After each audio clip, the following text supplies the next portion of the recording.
उत्तर प्रदेश के पूर्वी छोर बागी बलिया से एक गवई कलमकार ईश्वर दत्त पांडे की हुंकार और मुल्क के वजीरे आजम को कलम की ललकार। मित्रों, बड़े दुखी और बोझिल मन से अपनी काव्य यात्रा प्रारंभ करता हूँ। बेवजह सजा पा रहे देश के मुजरिमों की आवाज को संवेदना की स्याही से उकेरने की धृष्टता और साहस करता हूँ। यदि आवाम की पीड़ा और आपकी पीड़ा का संगम महसूस हो तो आप सबका आशीर्वाद और समर्थन का आकांक्षी। बलिया से आनंद पांडे, बागी की रिपोर्ट। गरीबों के प्रति हमारी ईश्वर दत्त पांडे आप आदरणीय दर्शकों को प्रणाम निवेदित करते हुए अपनी काव्य पाठ के माध्यम से अपनी भावनाओं को आपके साथ जोड़ना चाहता हूं। मित्रों, जब देश की शासनिक और प्रशासनिक प्रणाली संवेदन शून्य हो जाती है और किसी लोकतांत्रिक मुल्क का वजीर सत्ता के सुरूर में मदमस्त हो जाता है, लोकतंत्र की चौथी स्तंभ चाटुकारिता में व्यस्त हो जाती है, तब एक शिक्षित बेरोजगार कलमकार के कलम की जिम्मेदारी बनती है कि अपनी कलम की तपती प्रहार से उस सोए हुए शेर के आंख पर शर्म की पानी छिड़क कर उसकी चीर निद्रा भंग करे।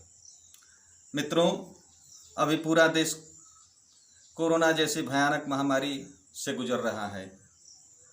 देश में चारों तरफ तालाबंदी है, सभी लोग अपने अपने घरों में कैद हैं। देश के मध्यम वर्गीय परिवार, चाहे वो किसान हो, मजदूर हो, बेरोजगार हो, गीतकार हो, संगीतकार हो, गायककार हो, नाटककार हो, यहाँ तक कि पब्लिक स्कूल, प्राइवेट विद्यालय में पढ़ाने वाले गुरजन वृंद हों, सब इस भुखमरी के विकराल दंश को झेल रहे हैं। ऐसे में देश के विभिन्न क्षेत्रों में प्रवासी मजदूर की दुर्दशा जब हम टेलीविज़न के माध्यम से देखते हैं तो हमारे पास उनकी मदद के लिए आंसुओं के सिवा कुछ नहीं रहता है। कोई बहन प्रसव पीड़ा से रास्ते में ही प्रसव कराने के लिए बाध्य हो जाती है। कोई माँ अपनी बेटे को सूटकेस पर लिटा करके पैदल सैकड़ों किलोमीटर की यात्रा करती है। उस समय एक कलमकार के कलम की रोशनाई आंसुओं के सैलाब बनकर निकलता है और उसकी जिम्मेदारी बनती है कि मुल्क के अंधी बहरी बेरहम सरकार के कपोल पर कलम की तमाचा लगा करके उसकी आँख के खोलें। मित्रों, 4 पंक्तियाँ निवेदित करता हूँ और उम्मीद करता हूँ यदि हमारी संवेदना, गरीबों के प्रति हमारी संवेदना की कलम की आहट आपके दिल के करीब पहुँचे तो समर्थन चाहूँगा। मित्रों, 4 पंक्तियाँ निवेदित करता हूँ कि शासक तानाशाह बना है सत्ता पाकर मद में, शासक तानाशाह बना है सत्ता पाकर मद में, तड़प रहा है देश बेचारा आकर उसके जद में। आखिर क्यों? आखिर क्यों? This is a not dictatorship but a democratic country. ये हमारा डेमोक्रेसी है, यहाँ पे डिक्टेटरशिप है नहीं। लेकिन आज क्या है? आज क्या है? Where is our democracy? हमारी डेमोक्रेसी कहाँ चली गई?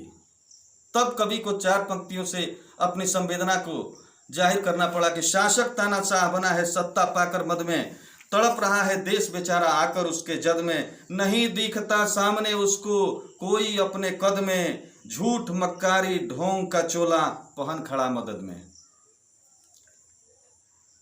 4 पंक्तियां और निवेदित करना चाहूंगा मित्रों हमारे इस देश के हुक्मरान के फैसले के ऊपर कि करे फैसला बिना तैयारी, रहता नहीं है हद में, मूक दृष्टि से भक्त जन देखे, झेले नए रोज सद में, गिरा मीडिया चरण को चूमे, नतमस्तक है पद में, लोकतंत्र की काया तड़पे, है सेवक फरहद में। मित्रों, अंतिम 4 पंक्तियां निवेदित करता हूं। अगर आपकी संवेदना और हमारी संवेदना किसी चौराहे पर मिल जाए तो आप दर्शकों से अपील करूंगा कि लाइक, शेयर और कमेंट के माध्यम से हमें समर्थन कीजिएगा। मित्रों, 4 पंक्तियां निवेदित करता हूं। अत्याचार दुराचार व्यभिचार उपासक, अत्याचार दुराचार व्यभिचार उपासक है नेता गदगद में, लाचार बेरोजगार किसान इंसान सबका हालत है बद में, राण बाण साढ़ को क्या, राण बाण साढ़ को क्या, पहर आठों सुखद में, ईश्वर कलम को तोड़ दो, ईश्वर कलम को तोड़ दो, विकास कोरा कागज में। मित्रों, ये पंक्तियाँ आपके चरणों में निवेदित है। यदि हमारी संवेदना को आपकी संवेदना से कहीं न कहीं मेल हो तो समर्थन चाहूँगा मित्रों। धन्यवाद।